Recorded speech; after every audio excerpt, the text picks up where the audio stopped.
Bugun sizlar bilan og'izda qoladigan ajoyib pirog tayyorlaymiz.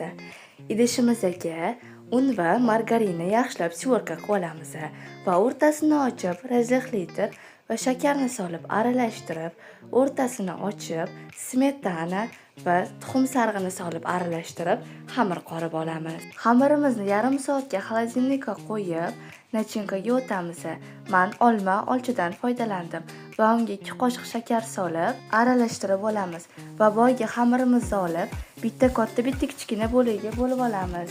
Xamirimizdan chetlarini, burchiklarini chiqarib, ichiga nachinchamizni solib, tekislab olamiz va boyga kichkina xamirimizni yoyib kesib, shunaqa ustiga chiroyli qilib qo'yib olamiz va ustiga tuxum sarig'ini surib, 160 gradusda 30-35 minut oralig'ida pishirib olamiz va tayyor bo'lgandan so'ng shunaqangi mayin kesiladiki, undan ishtahangiz ochilib ketishi aniq. Buni iftorlik uchun oilangizga tayyorlab bering. Yoqimli ishtaha!